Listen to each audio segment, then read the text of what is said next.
Ito din po, hiwa-hiwain ko.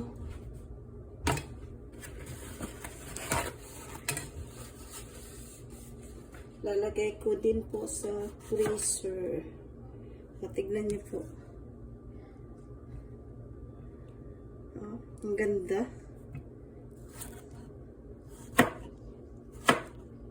Ganito lang po kaliliit ang hiwain ko.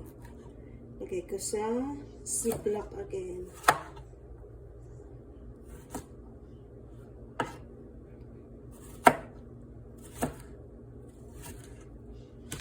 Ito, lagay ko dito sa ziplock.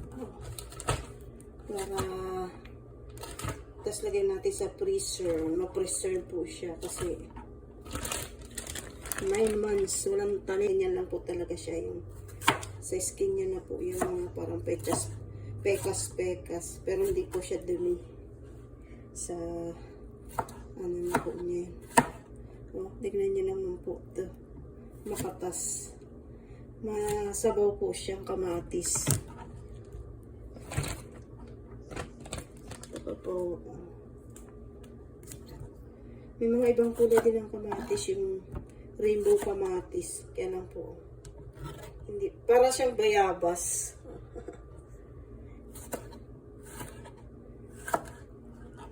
Gagawin ko po yung ibang tomato juice. Sarap din po gawin itong juice. Kasi matamis-tamis. Ito, hindi pa masyadong hinog. Kinuha ko na. Ganyan lang po siya talaga. Parang ano. Kasi po, oh, parang bayabas siya. Wala siya masyadong buto. Sarap ba papakin?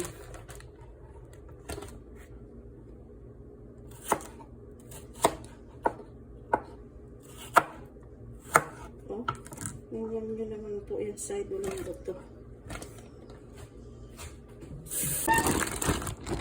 Oh. Lagay po ulit natin sa ref. Ano po siya? Siguro yung kamatis ko hanggang next year meron pa akong mga kamatis. Ibang kamatis nga pinamigay ko na sa mga relatives kasi ang dami niya talaga. Kaya naman kung masisira lang kaya i-share na lang natin.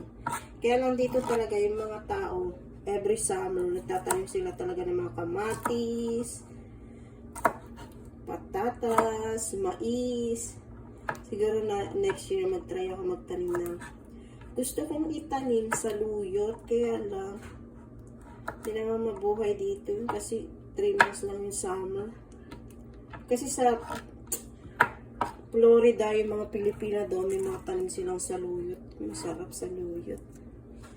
Lagay mo lang na diskarte na lang sa pagtatanim para makakain ka ng gulay na galing sa Pilipinas.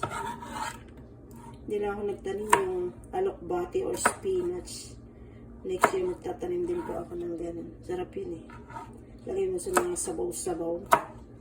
Malunggay, hindi rin po pwede magtanim dito kasi mamamatay lang din. Pero yung ibang Pilipina, ang lalaki ng puno ng malunggay nila. Sa Florida kasi Florida parang sa Pilipinas lang din, mainit doon. Tika tulad dito, 4 po yung weather namin dito kaya every 3 months, magpapalit na naman ng weather. Like September 21, fall na. Namamatay na po yung mga tanim kong gulay. Kaya, hanggat may naani, kunin, tapos ilagay sa freezer, i-save para pag gusto kakain ng gulay, na sitaw.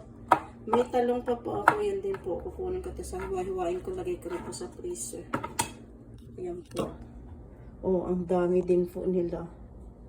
Pang-4 na harvest ko na po yan sa sitaw ko.